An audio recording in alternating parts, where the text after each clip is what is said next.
Yo soy Jehová, tu sanador. Estamos entrando en este mes de julio a esta serie titulada Sanidad. Y el tema de hoy tiene que ver con una sanidad desde el interior. Yo quiero preguntar a mano alzada, ¿a cuántos de aquí Dios los ha sanado? ¿A cuántos de aquí Dios nos ha sanado alguna vez? Todos nosotros hemos sido testigos y hay testimonios de sanidad divina. Creemos en un Dios sanador. Dios quiere que estemos sanos, es una verdad. Dios quiere que estemos sanos, que estemos fuertes, que estemos bien. Dios quiere que estemos óptimos para su obra. Dios quiere cuerpo sano, en mente sana, en espíritu sano. Quiere que tengamos una salud integral y una salud óptima. Y precisamente en esta serie vamos a ahondar en el propósito que tiene la enfermedad, el propósito de la salud y todo eso. Entonces, hoy vamos a hablar precisamente acerca de la actitud que brota en medio de la enfermedad. Porque cuando estamos enfermos, ahí surge nuestro temperamento. Hoy vamos a hablar acerca de esto. Bueno, en el contexto de este pasaje que leemos, el pueblo de Israel acababa de salir de Egipto. Venían cruzando apenas el Mar Rojo y se introdujeron inmediatamente al desierto. ¿Cuál era el propósito del desierto? ¿Cuál fue el propósito de ese proceso que Dios los hizo pasar en el desierto? Sacar de su corazón a Egipto, porque el corazón del pueblo todavía estaba ligado a Egipto. Ahora, la idea que voy a intentar desarrollar en este sermón es que Dios desea traer sanidad no solo a nuestro cuerpo, sino también a nuestra alma, ¿sí? O sea, Dios desea traer una salud integral a nuestra vida, ¿ok? Dios desea traer una salud integral a nuestra vida, en nuestro cuerpo, pero también a nuestra alma. Ahora, primeramente veamos la crisis. Dice la Biblia que ellos partieron al desierto de Shur. Partieron al desierto de Shur. Y cuando escuchamos en la Biblia desierto, tenemos que saber que vienen problemas, que hay pruebas. ¿Cuál era el primer problema que ellos enfrentaron? Pues que no encontraban agua. Y la pregunta es, ¿cuántos días puede el cuerpo estar sin beber agua? Dicen los expertos que es que 4 días, como máximo, en condiciones normales. Pero el desierto lo complica absolutamente todo por las condiciones extremas del frío y del calor. Entonces el pueblo de Dios, al tercer día que no encontraba agua, estaba llegando a su punto límite, a su punto límite. Ahora, cuando nosotros hablamos del desierto, de desiertos, hablamos metafóricamente de la prueba. Pero en esta ocasión, el desierto para ellos era literal. Era literal. Pero el desierto es una metáfora para hablar de un proceso, para hablar de prueba. Entonces, Dios suele llevarnos al desierto para poner al límite nuestra fe, para probar los límites de nuestra fe. Y dice la Biblia que 3 días, fíjese, sin encontrar agua. En ese punto de desesperación, de pronto encontraron agua. ¿Qué cree usted que el pueblo haya sentido una vez que después de 3 días sin tomar agua hayan encontrado agua? Oiga, gozo, júbilo, alegría, ¿sí? Porque vimos agua después de 3 días. Y yo puedo suponer que el pueblo corrió desesperadamente a esa fuente. Corrió con ansiedad a la fuente de agua. Algunos hasta se aventaron un clavado de la alegría por esas aguas. Dios es fiel. Dios es bueno, Dios nos dio agua al final. Gracias, Señor, alabamos tu nombre. Pero descubrieron que esa agua no se podía beber porque esas aguas eran amargas, ¿sí? Y cuando habla la Biblia de amargas se refiere a que estaban contaminadas o que era agua salada. Esa región que encontraron sigue estando. Es la región de Ain Aguarán en Israel. Y dicen que siguen siendo amargas las aguas de ahí, siguen siendo desagradables. Y la página God Question, investigué acerca de las aguas, de esas aguas amargas. Dice esa página, es posible que el agua tuviera un sabor salado y metálico y que fuera imposible de beber. El agua amarga de Mara parece haber tenido una causa natural como sedimentos o contaminación de origen desconocido. Era un agua contaminada, un agua salada, un agua que no se podía beber. Entonces el pueblo entró en crisis. ¿Qué es una crisis? Una crisis es una encrucijada. No saber hacia dónde moverme, no saber qué hacer. Estar completamente paralizado ante una decisión.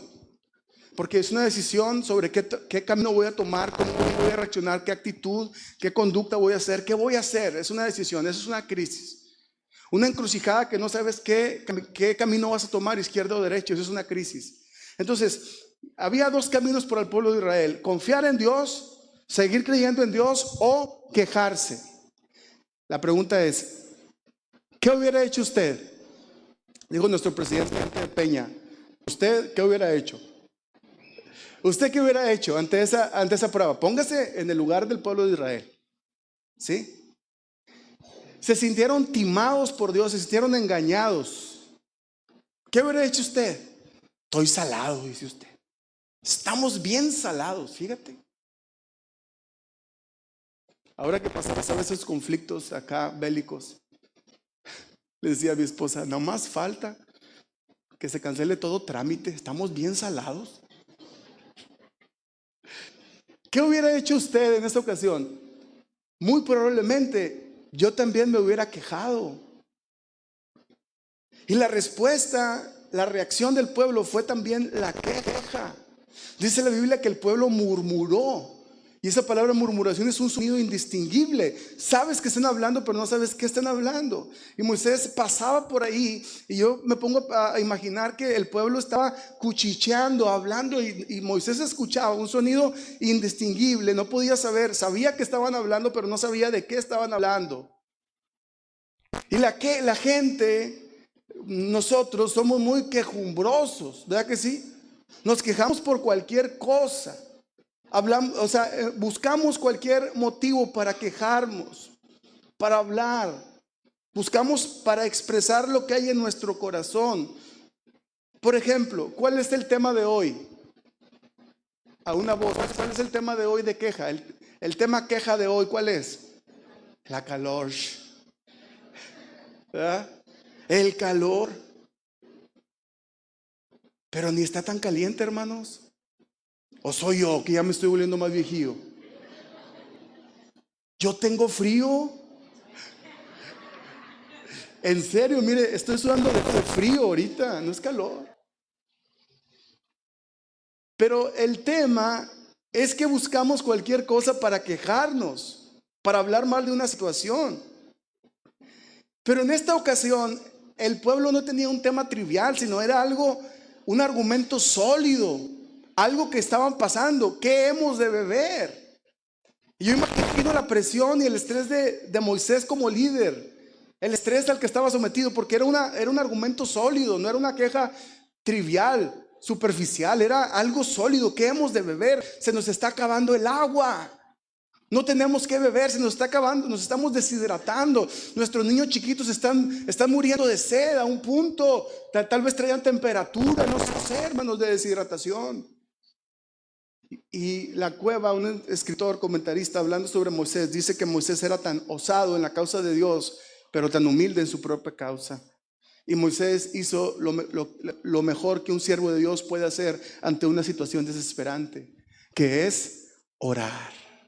Orar a Dios. ¿Qué hace un siervo de Dios? ¿Qué hace una persona? ¿Qué hace un hombre, una mujer de Dios en una situación tan desesperante?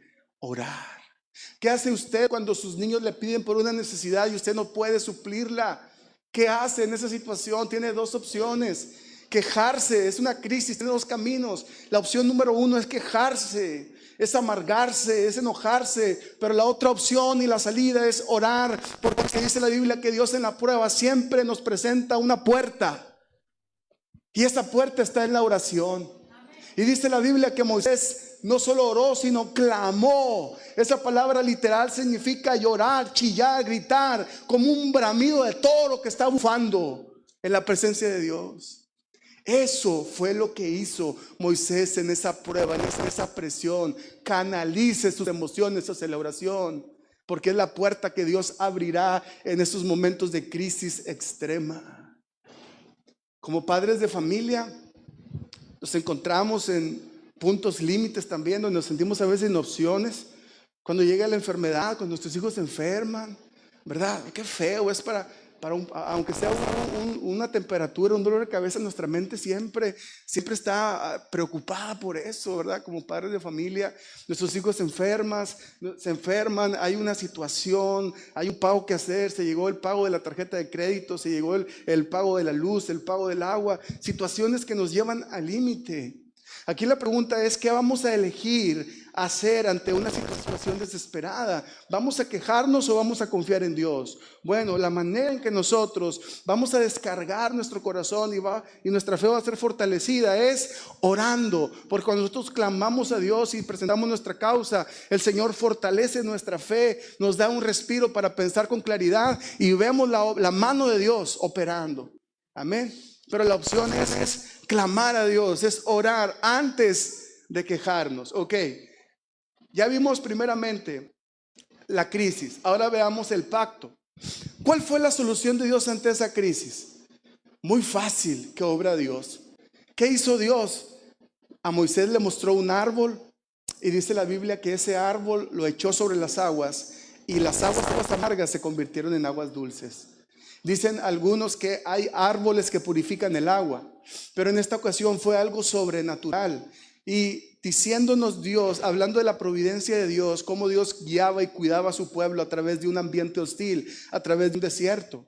Entonces, eso fue una medida temporal que Dios hizo rápido, soluciones rápidas, porque Dios puede cambiar tu situación en un santiamén. ¿Cuántos dicen amén? Dios puede cambiar tu situación rápido, de manera milagrosa, de manera extraordinaria. Así opera Dios y lo hemos visto muchas veces, cómo Dios se mueve de manera increíble. Pero Dios también les da una solución permanente ante su necesidad. Les dice Israel, fíjese la solución permanente: si oyes mi voz y mis mandamientos, si haces lo correcto y guardas mis estatutos, ninguna enfermedad de las que envié a los egipcios te enviaré a ti, porque yo soy Jehová, tu sanador. Y cuando hablamos aquí de enfermedad, estamos hablando de dolencias, de incapacidad, de malestares de nuestro cuerpo, de debilidad, pero también situaciones emocionales como las aflicciones, como sufrir una pena. Y dice la Biblia, una promesa, hablando de las plagas de Egipto, el Salmo 91 que dice: ni plaga tocará tu morada. Aquí está hablando de las maldiciones que Dios envió a Egipto, no nos iban a llegar a nosotros, porque esa es una promesa. Pero ¿cuál era la condición para esa promesa? Si tú obedeces, yo te voy a sanar. Jehová Rafa, Jehová el que cura, el que remienda, el que cose, el que repara. Ese es un título de su carácter divino: aquel que sana, aquel que cose, aquel que hace la herida pero también la remienda, aquel que hace la llaga pero también la sana. Es parte de su carácter. Fíjese lo que dice Éxodo 23-25. Dice: me servirán a mí el Señor su Dios, y yo bendeciré tu pan y tus aguas, y quitaré de en medio de ti toda enfermedad. ¿Sabía usted que grandes de los problemas de salud tienen que ver con nuestros hábitos alimenticios? Con lo que estamos comiendo. ¿Quién sabe qué estamos comiendo? ¿Quién sabe qué estamos tomando? Y nos estamos enfermando. Pero fíjese lo que Dios le prometió al pueblo de Israel: si tú me sirves y si tú me obedeces, yo bendeciré tu pan y tus aguas, de manera que lo que comas te nutra, lo que tomes te hidrate y no te haga mal, no te enfermes. Esa es una bendición divina. Pero ¿cuál era el problema? El problema, hermanos, es que ellos fallaron a ese pacto, ese trato que Dios hizo. Ellos desobedecieron a la ley que Dios dio en Éxodo 20. Desobedecieron, y por esa desobediencia les cayó la maldición de la ley. Ahora, la palabra dice que la ley es buena, santa y justa, que la ley fue una bendición de vida. El propósito de la ley era dar vida al pueblo. Pero dice Pablo: lo que para mí era vida se convirtió en muerte. ¿A causa de qué? Por el pecado que mora en mí. A causa de mi naturaleza pecadora, la ley, en lugar de ser bendición para mi vida, fue maldición, y acarreamos la maldición de la ley. Ahora, Deuteronomio capítulo 28 es el cierre de todo el Pentateuco y el cierre de toda la ley. Está muy bonito, pero cuando usted lo lee, nos hablan de las bendiciones de Dios a la obediencia, pero también nos hablan de las maldiciones. Fíjese las bendiciones, dice el Señor: bendeciré tus graneros y tu tierra. Benditas serán tu canasta y tu bandeja de amasar. Tu canasta y tu bandeja de amasar serán benditas. Tendrán bendición. ¿Cuál es la condición? Si obedeces, esa es la condición. Si obedeces, van a ser bendecidas tu casa, tu economía, tus finanzas, todo va a ser bendecido. Pero cuando usted lee las maldiciones y las desobediencias, se triplican o se cuadruplican las maldiciones por sobre las bendiciones. Y relacionadas a la enfermedad, yo quiero leer esto y quiero que usted ponga atención acerca de las enfermedades producto de la maldición.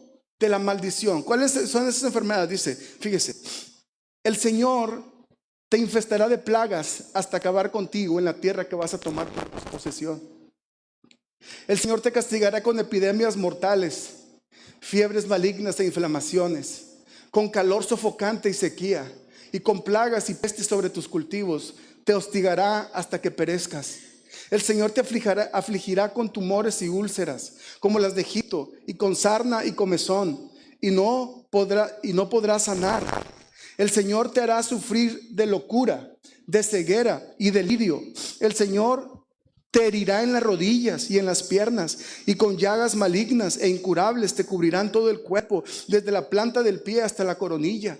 El Señor enviará contra ti y contra tus descendientes plagas terribles y persistentes, y enfermedades malignas e incurables. Todas las horribles enfermedades de Egipto que tanto espanto te causaron vendrán sobre ti y no te darán respiro. El Señor también te enviará hasta exterminarte toda clase de enfermedades y desastres no registradas en este libro de la ley. Oiga, qué terrible. Y yo quiero decirle que fueron realidades que Israel experimentó, realidades que el pueblo de Dios vivió, realidades que Judá experimentó, porque fallaron el pacto que Dios hizo con ellos. Y fueron condenados al fracaso, a la enfermedad, a la maldición y a las plagas. Ahora, dice la Biblia, Eclesiastés 7:20: ciertamente no hay hombre justo en la tierra que haga el bien y nunca peque. Y Romanos 3:10 dice el apóstol Pablo que no hay justo ni a uno, ni a un uno, y no hay quien haga lo bueno. Entonces, ¿qué nos queda a nosotros? Pero solamente hay uno que no pecó. Solamente ha habido uno justo. Solamente ha habido uno santo. Solamente ha habido uno que ha cumplido y guardado toda la ley desde el principio a fin. Inocente, solamente hay un inocente: Cristo Jesús. Y Cristo Jesús estableció, este es el evangelio, un nuevo pacto, un nuevo acuerdo con su pueblo. El único santo, el único que cumplió la ley, dice Isaías 53, ciertamente Él llevó nuestras enfermedades y sufrió nuestros dolores. ¿En dónde? En la cruz del Calvario. Y dice la Biblia en Colosenses, el apóstol Pablo, que Cristo en la cruz anuló el acta de decretos que nos era contraria, quitándola de en medio y clavándola en la cruz. ¿Qué significa? Que Cristo, todo lo que leímos hace un momento, Cristo quitó la maldición de la ley, no la eliminó, la cargó en su cuerpo. Todas las maldiciones y enfermedades de Deuteronomio 28, Él las padeció en la cruz. Él no pecó, pero se hizo pecado. Y Él no era maldito, pero se hizo maldición. Por eso en Getsemaní dice, cuando está orando al Padre, dice: Padre, si es posible, pasa de mí esta copa. Él no se refiere al castigo romano, que claramente en su humanidad temía el castigo romano. Pero lo que Jesús temía mucho más era la ira de Dios. Y Jesús en la cruz, Dios descargó toda su ira en su propio Hijo por amor a nosotros. Toda la ira de Dios que había en contra de nosotros la descargó en su Hijo Jesucristo. Por eso Juan 3:16 dice: de tal manera amó Dios al mundo. Lo que tú y yo merecíamos, Cristo lo cargó en la cruz. Lo que tú y yo estábamos condenados, Dios lo depositó en Cristo en la cruz. El tormento de la cruz, la ira de Dios, Cristo la pagó por ti y por mí. ¿Y sabes qué hace Cristo? Cristo ahora nos imparte su justicia, nos comparte su justicia, nos imputa su justicia, su santidad a nosotros. ¿Para qué? Para que podamos vivir una vida de fe. ¿Cuál es nuestro pacto? Cristo es nuestro pacto. ¿Y cuál es el pacto? Que tengamos fe en Cristo, porque ninguna condenación hay para los que están en Cristo Jesús, porque Cristo clavó toda la maldición en su cuerpo. ¿No siente gozo en su alma al saber que Cristo llevó nuestra maldición? Que Cristo cargó las consecuencias de nuestro pecado, que Cristo llevó en su carne la maldición, la ira de Dios. Ahora, esto significa que nunca más experimentaré enfermedades. Había un hermano, hay todavía, de Tangamandapio, que él predica y dice que el cristiano no debe enfermarse. Él dice, el cristiano no debe enfermarse, y si el cristiano se enferma es porque es un pecador. Pero dice su esposa, sí, pero cuando él se enferma no sale a la calle, porque no quiere que nadie lo vea enfermo. Pero es una teología que se ha mezclado con algunas otras de la confesión positiva, de las nuevas tendencias, ¿no? De la teología de la prosperidad y todo eso, que el cristiano no debe enfermarse, que no puede enfermarse y todo eso. Bueno, ellos eran mejores que los apóstoles, ellos eran mejores que Pablo. Pablo enfermó, tenía una enfermedad en su cuerpo. Eso vamos a hablarlo después. Pablo tenía una enfermedad en su cuerpo. Epafrodito, un hombre de Dios. Ezequías, el mejor rey después de David, enfermaron. Son personas que enfermaron. O sea, que el cristiano, hermanos, puede enfermar. El que estamos expuestos a este mundo, a esta carne, podemos decaer de pronto en una enfermedad. Ahora, ¿significa que por la obra de Cristo en la cruz ya no padecerá enfermedad? No. No significa que no hay enfermedad. Significa que no hay padecimiento por maldición divina. ¿Sí me explico? No hay padecimiento por maldición divina. O sea, que tú no estás enfermo por maldición de Dios. Tú no estás enfermo porque Dios ha declarado sobre ti una maldición, o el chamán o el brujo. No, tú no estás enfermo por eso. Hay otras causas, pero tú no estás enfermo por eso. Eso, hermanos, al cristiano en un proceso de enfermedad lo llena de paz y tranquilidad y gozo. Al saber que no es algo que Dios tiene contra mí, al saber que Dios no está enojado conmigo, al saber que Dios no me está castigando en maldición y me va a destruir, no. Una tía, una sierva de Dios, de esas últimas generaciones de pentecostales de antaño, un día haciendo el aseo del templo, se cayó, se resbaló, se golpeó la columna y de ahí su columna se desvió.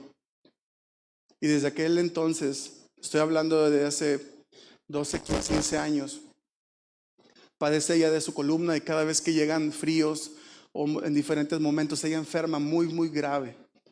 Pero al principio de su padecimiento yo era pastor de la iglesia y ella atravesaba crisis no solamente de salud sino también emocionales, porque la enfermedad te golpea emocionalmente y espiritualmente y estás vulnerable. Cuando estás enfermo estás invulnerable, debes saber eso. Entonces iban unos hermanitos, bien o mal intencionados, no sé, iban a su casa, entraban a su casa y ella enferma, tirada, postrada, con muchas dudas en su corazón, en su mente, entraba y decían: desde que entré aquí sentí una presencia maligna. Se siente un ambiente pesado espiritualmente aquí. Oiga, hermanos, dejaban a la hermana bien atribulada. O sea, no solamente estoy enfermo, sino que ahora hay una maldición sobre mí, mi casa está completamente infestada del mal. Y ahí entraba el pastor. No les haga caso, hermana. Están locos. No les haga caso. Usted es una mujer bendecida, aún con esa enfermedad, aún con ese padecimiento. Dios no la está castigando por algo en el pasado. Dios no la está castigando, no la está chicoteando por algo. Dios no la quiere destruir. Esto es un proceso. Y él le daba palabra, hermano, se quedaba animada. Nada más veía que iban los hermanos. Ay, Dios mío, otra vez. Cuando yo entiendo que mi enfermedad no tiene que ver con una maldición de Dios, yo descanso. Mi corazón descansa y hay paz en mi corazón, hay paz en mi alma, el saber que Dios está conmigo a pesar de todo. Ahora, ¿eso significa, hermano, que Dios no castiga? No, hay disciplina para el creyente. ¿Cuántos saben eso? Porque Dios al que ama disciplina y castiga al que recibe por hijo. De repente uno recibe los cintarazos de Dios, ¿va que sí? Y duelen, los cintarazos de Dios duelen, claro. Por eso, pero una cosa es estar en disciplina, otra cosa es estar en prueba también. Las pruebas existen y a veces las enfermedades Dios las permite como una prueba. Pero ¿cuál es la diferencia? En que tanto la disciplina como la prueba cooperan para bien. Es decir, edifican algo en mi vida. Incluso esa enfermedad que estás pasando está produciendo algo bueno en ti, en tu espíritu y en tu alma. ¿Por qué? Porque estás escondido en Cristo, estás seguro en Él, en su pacto, estás escondido por la fe en Cristo Jesús. No los veo gozosos, hermanos, como que no me creen, ¿verdad? Yo quiero quitarles un yugo, una carga de pronto que estén en la enfermedad y tienen muchas dudas. Ay, ¿será que Dios? Bueno, Dios puede estar en disciplina, puedes estar en corrección. Todos hemos atravesado por disciplina y corrección en la enfermedad. Yo he pasado por corrección, yo he pasado por disciplina, yo he pasado por prueba también, y tienes que identificar qué es, si es una prueba o si es una disciplina, qué es. Pero todo, dice la Biblia, coopera para bien. Al final vas a salir renovado. Al final Dios va a aportar algo en ti, en tu espíritu, en tu alma. Dios permite eso para que tú seas mejor, no para destruirte. Es la gran diferencia. Por eso decía el salmista: no moriré, sino que viviré para contar las obras de Jehová.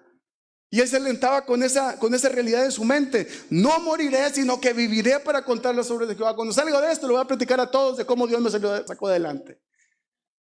¿Sí? Entonces, take it easy. Tenga paz. Let it be.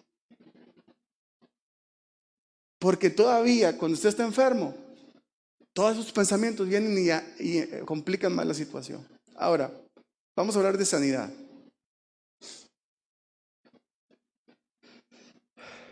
Les preguntaba al principio: ¿cuántos de aquí han recibido una sanidad divina? Yo soy testigo del poder de Dios. Y nos gozamos. Entonces la pregunta es: ¿por qué nos quejamos y nos amargamos cuando Dios nos mete en un proceso de enfermedad? De enfermedad, de crisis, de padecimientos, de aflicciones, de dolencias. Mire, Mara era un manantial, pero un manantial amargo. Y Dios le dijo: yo soy Jehová tu sanador. Ellos no estaban enfermos, hermanos. Ellos no bebieron del agua. Ellos no pudieron beber porque estaba amarga. Si la hubieran tomado, se hubieran contaminado. No bebieron el agua, no se enfermaron, pero había un problema en su interior. Así como estaba amarga el agua, contaminada, así también estaba su corazón. ¿Cómo se expresó la enfermedad del alma? La amargura sulfuró a través de la queja y a través de la murmuración. ¿Cómo sabemos que estamos enfermos del alma? Denos un momento, dése un momento usted para escuchar su manera de hablar, porque dijo Jesús que de la abundancia del corazón habla la boca. Dios los probó. Esa palabra significa que fueron sometidos a dificultades a fin de probar las cualidades de alguien. Debemos nosotros entender, hermanos, que los procesos tenemos que verlos como pruebas, como exámenes de Dios. Exámenes de Dios. Y cuando Dios nos pone cuando un maestro en la escuela nos pone un examen, el examen de diagnóstico es para él conocer cómo andamos, en qué nivel estamos, en qué nivel académico y de conocimiento estamos. Pero cuando Dios nos somete a una prueba o un proceso, no es para que Él sepa, porque Él ya nos conoce, Él sabe de lo que nosotros adolecemos, ¿verdad? Es para que nosotros nos demos cuenta.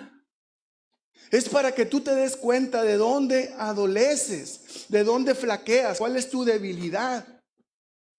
Como cuando usted impermeabiliza su techo y usted ahora sí está listo para recibir la lluvia y dice: véngase todas las lluvias del mundo. Y usted quiere que llueva, ¿para qué? Para ver si quedó bien o quedó mal. Y cuando llueve y empieza la gotera, le habla luego al albañil, ¿verdad? Dice, aquí me queda una gotera. Entonces, eso es la prueba. La prueba ubica dónde está el problema, ¿sí? Entonces, ¿dónde identificas dónde está la gota? Y ahí empiezas a trabajar. Ahora, la pregunta es, ¿dónde sulfura? ¿Dónde sulfura mi vida? El año pasado estábamos en el campamento, se llegó el mes de abril, y yo ya estaba amargándome porque ya venía el calor. Usted sabe la historia, pero para los que no sepan, yo ya estaba preocupado porque decía, este es el último mes agradable del año. Mayo, junio, julio, agosto y a veces septiembre, 5 meses de infierno, así le llamaba yo. Y ya me estaba yo preocupando por una situación que todavía no llegaba a mi vida. Entonces dije yo, Josué Domínguez, no puedes seguir así. Tienes que cambiar tu mentalidad y tu actitud en esta área. Entonces, hermanos, yo decidí no quejarme del calor. Dígame usted, ¿me he quejado del calor? ¿Alguien? El último año, con pruebas, ¿me he quejado del calor? Y ahora siento hasta frío, hermanos. Tengo frío y ahorita tengo mucho frío. ¿Sí? Miren, este año, hermanos, para los que se andan quejando, la otra vez me encontré un muchacho, un joven, fornido y todo, y dice, bastante calor, vean. Hombre, este año es un año agradable, es un año extraordinario, está fresco, hermano, no es que se le olvida. El año antepasado, ahí para que vea que sí, ¿verdad? Es que todavía falta la canícula. Pues espera la canícula, la clavícula. Espérela. O sea, véngase lo que traigas para mí, véngase. ¿Verdad? A ver, ¿cómo anda el pastor en tiempo que voy a andar en lampazos? Ahí voy a andar. Pero yo vi una gotera en mi vida que era algo que me amargaba. Y oiga, y no puedo andar volando bajo 5 meses en el año. ¿Se imagina tener un pastor bien 7 meses y 5 meses abajo? Yo necesito andar bien en tiempo de calor. Entonces yo tuve que trabajar con mi mente porque estaba sulfurando algo en el tiempo de calor. Yo digo, no, tenemos que trabajar en eso. La pregunta es, ¿dónde está la gotera? O sea, ¿de dónde está sulfurando tu vida? ¿De dónde está aventando pus? ¿De dónde? Tus hijos saben de dónde sulfuras, de qué pata cojeas, cuál es el problema. Tu esposa sabe cuál es el problema tuyo, sabe cuál es el problema.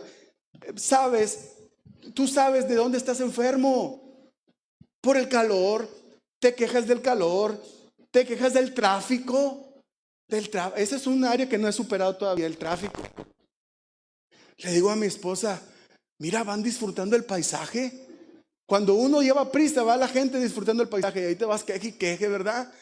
Nos vamos quejando, estás sulfurando porque hay queja en tu interior, en tu corazón. Nos quejamos por todo absolutamente.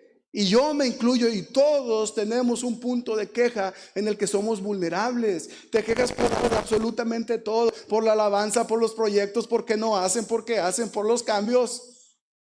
Absolutamente nos quejamos por todo y sulfura nuestra amargura. Sulfura nuestro interior, sulfura nuestra mezquindad,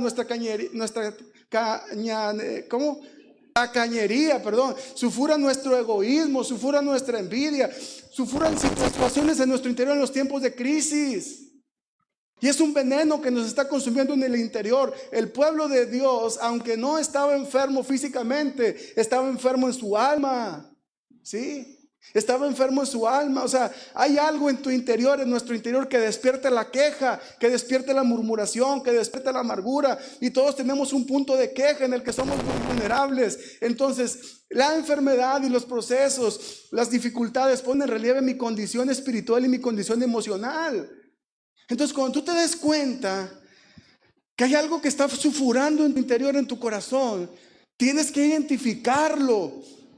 Identificar esa área en tu vida y orar por eso y decirle, Señor, ayúdame a sanar esta área en mi vida, porque no estoy enfermo físicamente, pero estoy enfermo emocionalmente. ¿Por qué Dios quiere sanar nuestra alma? Primeramente, hermanos, porque contaminamos a otros, a nuestros hijos. Nuestros hijos no quieren venir a la iglesia, ¿por qué? Por todo lo que oyen de nosotros. Contaminamos a los nuevos creyentes, contaminamos a las personas, a nuestros vecinos, a los que nos rodean, nuestra familia. ¿Sí? Entonces, ¿por qué Dios quiere sanar el alma? Porque Dios quiere que hables palabras de bendición. Porque de una misma fuente no puede brotar agua dulce y agua amarga. Porque tenemos que hablar de bendición, de edificar la vida de los demás. Por eso Dios quiere sanar el alma de la iglesia, nuestro corazón y nuestra alma. Y es un trabajo constante que el Espíritu Santo está haciendo en nuestro interior. Número 2, del por qué quiere sanar Dios nuestra alma. Porque la amargura nos hace olvidar lo bueno de Dios. Lo bueno que Dios ha hecho con nosotros. Yo le pregunto, ¿de dónde venía el pueblo de Israel? Venía de cruzar el Mar Rojo. Acababan de cantar un canto inspirado por el Espíritu Santo, dirigido por María.